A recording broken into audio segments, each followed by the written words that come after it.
बहुत डीमोटिवेशन होता है। इंसान अपने जीवन के 4-5 साल लगा देता है इस चीज़ में, तो डीमोटिवेशन ज़रूर है। और इस एग्ज़ाम की बुरी बात कह लीजिए या जो कह लीजिए ये है कि या तो मिलता है तो आपको सब मिल जाता है या कुछ नहीं मिलता है। ठीक यार, देखो मैं सबसे पहले तो ये कहना चाहूँगा, मैंने 4 बार प्रीलिम्स निकाला है जनरल कैटेगरी से, लेकिन मैं कोई क्लेम नहीं कर सकता हूँ कि मुझे बहुत आता था इसलिए निकला है। आप प्रॉब्लम्स को आइडेंटिफाई करिए सबसे पहले, निराश नहीं होना है किसी चीज़ से और खुश रह रहे के प्रिपेयर करना है और हो जाएगा। स्टार्टिंग में देखो मेरा इंटरव्यू फर्स्ट डे था, फर्स्ट स्लॉट में, and I was the first person to go. अभी बाकियों के स्टार्ट भी नहीं हुए थे, तो डेफिनेटली थोड़ी सी एनजाइटी होती है बिकॉज पहला कभी दिया नहीं आज तक इंटरव्यू फॉर्मली, बट थोड़ी एनजाइटी थी, but more of it was excited. Members बहुत ही ज़्यादा अच्छे लग रहे थे मुझे।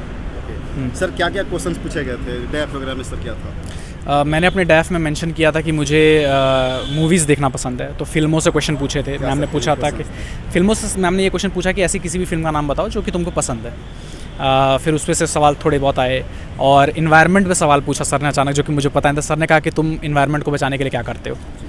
और मैम ने पूछा था वुमेन सेफ्टी पे क्वेश्चन था। मतलब ऐसा कोई क्वेश्चन नहीं था जो कि प्रिपेयर करके जा सकता था मैं। नमस्कार दोस्तों, वीडियो में आगे बढ़ने से पहले आज मैं आपको प्रपलैडर एप्लीकेशन के बारे में बताने जा रहा हूं। अगर आप एक यूपीएससी के सीरियस एस्पिरेंट हैं तो आप इस एप्लीकेशन के साथ जुड़कर आप अपनी तैयारी को बहुत ही बेहतरीन और शानदार बना सकते हैं।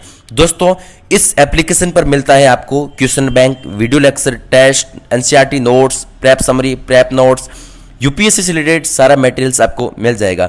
और हाँ, इंडिया की नंबर 1 फैकल्टी आपको एक ही प्लेटफॉर्म पर मिलेगी और आप अपने घर पर बैठे अपनी तैयारी को शानदार बना सकते हैं। अभी इस एप्लीकेशन पर आपको, अगर आप न्यू यूजर है तो सब कुछ फ्री ऑफ कॉस्ट मिलेगा। फुल ड्रीम पैक आपको एकदम फ्री ऑफ कॉस्ट मिलेगा। इसके लिए डिस्क्रिप्शन में दिए गए लिंक पर जाएं और एप्लीकेशन को डाउनलोड करें। एप्लीकेशन को डाउनलोड करने के बाद आप हमारा इनवाइट कोड के रूप में SVU इस्तेमाल करना ना भूलें। जल्दी से जाओ और अपनी तैयारी को शानदार बनाओ। मेनली ये भी क्वेश्चंस थे कि तुम IAS ऑफिसर बनना चाहते हो तो क्यों बनना चाहते हो, क्या करोगे बन के, ये सारे क्वेश्चंस थे। सर चेयरपर्सन कौन थे सर, कितने मेंबर वगैरह थे उसमें? TC आनंद सर का बोर्ड था मेरा और चेयरपर्सन वही थे और 5 मेंबर्स थे टोटल, उनको मिला के। ओके सर, बात करिए कि सर अंदर में जो है कि एक तरीके से डर का माहौल होता है, तो सर वो आपको एक्सपीरियंस लेंगे सर, ये सब फील हुआ कि नहीं? बिल्कुल डर, ये मेरा दूसरा इंटरव्यू था तो उतना डर नहीं लग रहा था मुझे। पिछले साल बहुत डर लगा था। बाकी डर का माहौल रहता है, लेकिन ठीक है, सभी डरे रहते हैं और थोड़ा बहुत डरना भी चाहिए। हाँ, अभी हम कुछ है नहीं तो थोड़ा बहुत डरना भी चाहिए, लेकिन ठीक है। सर आपका ऑप्शनल, सर ऑप्शंस क्या क्या क्वेश्चन थे? ऑप्शनल मेरा इंग्लिश लिटरेचर है। इंग्लिश लिटरेचर से सर ने बस एक पोएम पूछी थी, एक रॉबर्ट फ्रॉस्ट करके राइटर है, उनकी एक पोएम थी। बाकी इंग्लिश से कोई भी सवाल नहीं था वहाँ पे। मतलब कि शायद उन लोगों को पता हुआ कि मैं इंग्लिश में ऑप्शनल भी है वो भी है, तो उन्होंने पूछने की कोशिश ही नहीं करी कि इसको आता होगा, तो पूछा नहीं कुछ। सर रसिया यूक्रेन सर बहुत बड़ा सर इसमें जियो पॉलिटिक्स में सर, उससे क्वेश्चन सर हम पहले इंटरव्यू करते तो उससे पूछा गया था सर, आपसे पूछा गया था? यूपीएससी इंटरव्यू की यही खासियत है कि जो भी आप पढ़ के आओगे वो नहीं पूछा जाएगा। तो मैं पिछले 10 दिन से रशिया यूक्रेन ही पढ़ रहा था, लेकिन नहीं पूछा गया रशिया, मतलब करंट अफेयर से कोई भी सवाल नहीं पूछा गया। बस एक चीज़ पूछी गई है, अफ्स्पा जो है, आर्म फोर्सेस का जो एक्ट है, वो पूछा गया था कि वो हटाया गया है क्या। हाँ। सर करंट में सर और क्या क्या क्वेश्चंस थे? करंट में मैंने जैसे बताया अफ्स्पा पूछा था मुझसे, और करंट का कोई भी सवाल नहीं था मुझसे।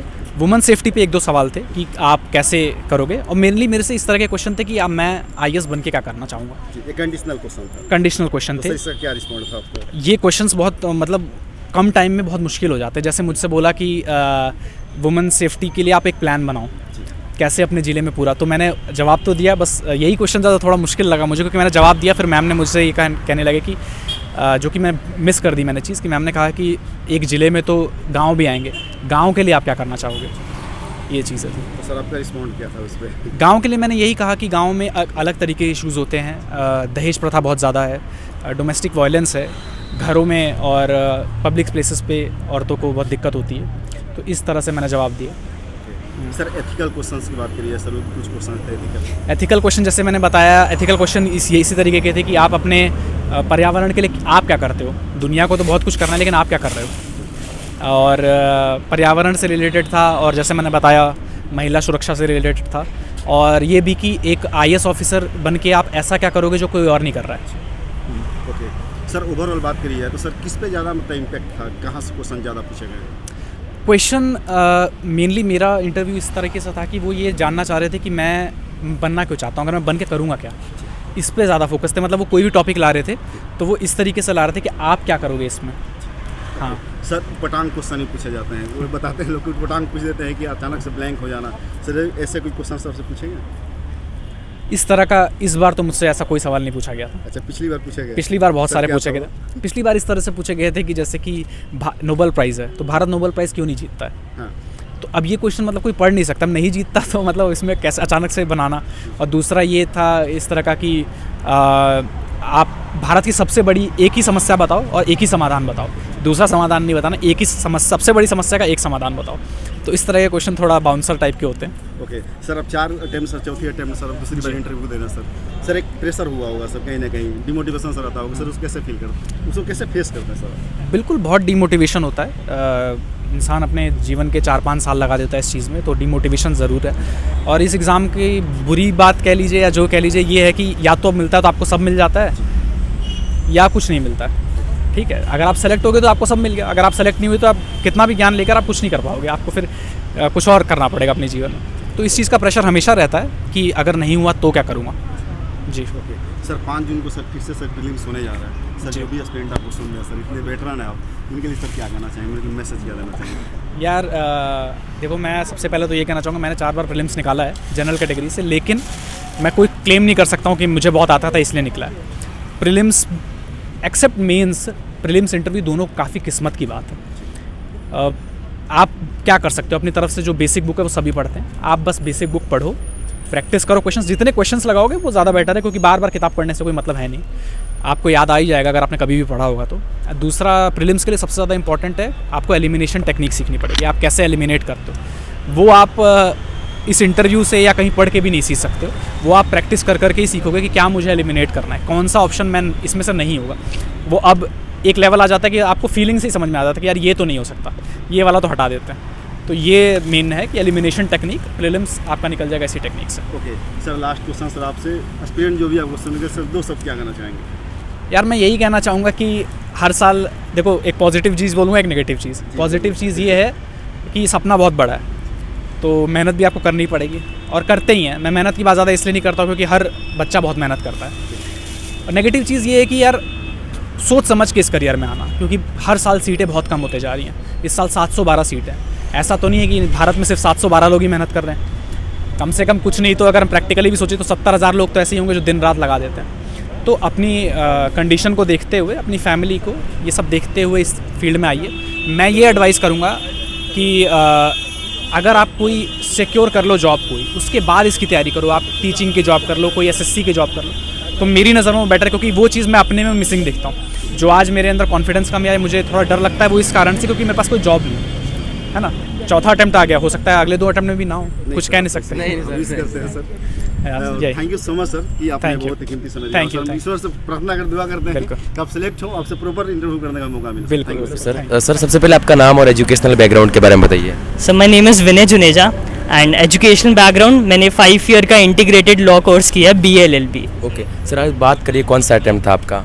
सर ये मेरा फर्स्ट अटेम्प्ट था, I graduated in 2021 only sir. Sir जैसा कि आपने बताया कि आप फर्स्ट अटेम्प्ट था, जब आप इंटरव्यू हॉल में गए थे तब आपको कैसा फील हो रहा था? देन अब जब बाहर आए तब कैसा लग रहा था आपको? स्टार्टिंग में देखो, मेरा इंटरव्यू फर्स्ट डे था, फर्स्ट स्लॉट में, and I was the first person to go. अभी बाकियों के स्टार्ट भी नहीं हुए थे, तो डेफिनेटली थोड़ी सी एनजाइटी होती है, बिकॉज पहला कभी दिया नहीं आज तक इंटरव्यू फॉर्मली, बट थोड़ी एनजाइटी थी, but more of it was excited because from the very gate till the very room all of them were equally cordial and बहुत रिलैक्स मूड में करा रहे थे, तो I like it really. Okay sir, बात करें कि आखिर आपने UPSC का एक इंटरव्यू दिया है, तब आपको कैसा लग रहा है कि आखिर मैंने आज फर्स्ट टाइम इंटरव्यू दिया है? मुझे बहुत अच्छा लग रहा है बिकॉज ये अपॉर्चुनिटी बहुत कम लोगों को मिलती है। There are many people, lakhs में लोग प्रीलिम्स देते हैं या अप्लाई करते हैं, उससे भी ज़्यादा, और फिर उसके बाद सिलेक्शन होते होते रिजेक्शन ज़्यादा होते हैं। सो मुझे बहुत खुशी हो रही है that I have been able to reach up to this stage. Sir UPSC की फर्स्ट मतलब जो फर्स्ट स्टेज होता है प्रीलिम्स, उसके रिगार्डिंग आप हमारे न्यू एस्पिरेंट को आप क्या बताना चाहेंगे? Prelims is more of a mind game. पहली चीज़ बैलेंस होना उस दिन पे बहुत ज़रूरी है, एंड सेकेंड थिंग आपके सामने ही आंसर है, you just have to click the right one. So आपके सामने आंसर है और कभी कभी क्वेश्चन में ही लिखा होता है कि ये वाला ऑप्शन हो ही नहीं सकता, तो वो एलिमिनेट हो जाता है, बट हाँ बेसिक स्टडी तो उसके पहले असेंशियल है। ओके सर, आपके ऑप्शनल सब्जेक्ट के बारे में बात करें, उससे आप कौन सा ऑप्शनल सब्जेक्ट है और उसकी तैयारी कैसे की आपने? सो मैंने लॉ ग्रेजुएशन की थी, तो मैंने लॉ ही ऑप्शनल लिया था and it was easy for me also कि बिकॉज जस्ट मैं दे रहा हूँ अटेम्प्ट, तो मेरे को थोड़ा सा मैं रिफ्रेश भी हो रखा था एक तरीके से। I have done the law. So okay sir, last सवाल है कि न्यू एस्पिरेंट्स जो इस बार प्रीलिम्स दे रहे हैं जून में, जिनको आप क्या बताना चाहेंगे कि किन किन गलतियों से बचना चाहिए इस यूपीएससी के एग्ज़ाम में? मेरे हिसाब से अगर प्रीलिम्स की बात की जाए तो टेस्ट सीरीज़ लगानी चाहिए, चाहे एक इंस्टीट्यूट की मिनिमम लगाओ, but at least one should go with it. और अगर वो पहले अटेम्प्ट दे रखे हैं तो 2 टेस्ट सीरीज़ भी लगा सकता है, पिछले वाली रिवाइज करके एक न्यू। मेंस के लिए answer writing is necessary. Although मैंने कोई ऑप्शनल के लिए कोई कोचिंग या कोई टेस्ट सीरीज़ नहीं ली थी, बट मैंने खुद लिखे थे आंसर्स और खुद चेक करा लेता था अपने जो भी सीनियर जो सेलेक्ट हुए हैं उनसे। ओके सर, टाइम देने के लिए बहुत बहुत शुक्रिया और भगवान से दुआ करते थे आपका अंतिम रूप से चयन हो। Thank you sir. Thank you. Ma'am कोई बच्चे ऐसे होते हैं जो मेंस ही क्लियर नहीं कर पाते, तो इन लोगों के लिए आप क्या बोलना? Well they will have to identify कि रुका किस लिए है, जीएस की वजह से कि ऑप्शनल की वजह से रुका है। एंड दोनों में करना एक ही चीज़ है कि you have to give more test so as to improve yourself. Okay ma'am, आपका ऑप्शनल मीडियम क्या है? PSIR। ओके मैम, आप कुछ कई बच्चे होते हैं जिनको समझ में नहीं आता ऑप्शन में हम क्या लें, ऑप्शनल क्या सब्जेक्ट लें, तो उन बच्चों को कैसे चॉइस करना चाहिए? ग्रेजुएशन से इसका कोई लिंक नहीं होता है। वैसे मेरा इकोनॉमिक ऑनर्स है, तो आप पहले ये देखिए कि आप सिलेबस पढ़िए, देखिए कि आपको कौन कौन से सब्जेक्ट्स में इंटरेस्ट आ रहा है। देन आप थोड़े सीनियर से बात करने की कोशिश करिए कि प्रिपरेशन इजी है, डिफ़िकल्ट है, मार्क्स कैसे आते हैं। और उसके बाद फिर आप, अगर आपको लगे कि आपका बैकग्राउंड नहीं है, आपको कोचिंग लेनी है, तो you can take that help और you can do self study. There is material available. Okay ma'am, अपने इंटरव्यू के लिए कैसे तैयारी की? इंटरव्यू के लिए लाइक आई सेड डैफ अपना प्रिपेयर किया अच्छे से। जिस स्टेट से आप बिलोंग करते हैं उसके बारे में आप इन्फॉर्मेशन पढ़िए, ट्रांसक्रिप्ट्स पढ़िए एंड मॉक दीजिए। ठीक है मैम, आपके इंटरव्यू में किस टाइप के क्वेश्चन पूछे? It was little bit about my hobbies, थोड़ा सा इकोनॉमिक्स से रिलेटेड पूछा and mostly it was about environment, pollution and related things. तो मैम आपके इंटरव्यू में पैनल कितना था? 24 का पैनल। Okay sir. मैम जो बच्चे होते हैं जो कई बार होते हैं डीमोटिवेट हो जाते हैं, उनसे नहीं होता, तो मोटिवेट रहने के लिए आप क्या करते थे? You have to believe in yourself, you have to believe in your dream and try करती रहिए। अगर आपको यही करना है then you will succeed one day, given the fact कि आप रिक्वायर्ड हार्डवर्क करिए एंड इम्प्रूव करिए खुद को। ठीक है मैम, यूपीएससी का सफ़र काफ़ी लंबा रहता है, उसमें कई सारी प्रॉब्लम्स आते हैं, तो उन प्रॉब्लम्स को आपने कैसे फेस किया? It's a very individual thing. आप प्रॉब्लम्स को आइडेंटिफाई करिए सबसे पहले, निराश नहीं होना है किसी चीज़ से और खुश रह के प्रिपेयर करना है और हो जाएगा। Okay sir. मैम यूपीएससी के लिए पेशेंस कितना इंपॉर्टेंट है? बहुत इंपॉर्टेंट है। इट्स वेरी अनरियल कि एक अटेम्प्ट में हो जाए। सक्सेसिव अटेम्प्ट्स लगते हैं मोस्टली बच्चों को, इसलिए पेशेंस रखिए और कॉन्स्टेंटली लगे रहिए और अपने सीनियर से एडवाइस लीजिए और उनकी स्टोरीज सुनेंगे अगर आप, तो आपको ज़्यादा इंस्पिरेशन मिलेगी कि लोग 5-6 अटेम्प्ट्स देते हैं। ओके और मैम कई बार क्या होता है, जैसे बच्चे पढ़ाई करते हैं कि मटेरियल समझ में नहीं आता, वो कैसे सिलेक्ट करें क्योंकि मल्टीपल होता है, तो हम उसके लिए क्या करते हैं? आजकल तो यूट्यूब पे फ्री वीडियोस अवेलेबल है। अगर कोई प्रॉब्लम आती है तो फिर आप उससे रेफ़र करिए और सब कुछ मटेरियल अवेलेबल है। ओके इंटरव्यू में मतलब यूट्यूब पे ऐसे वीडियोस दिखाई जाती है कि इंटरव्यू में कई तरह के क्वेश्चन पूछे, जैसे आप आ रहे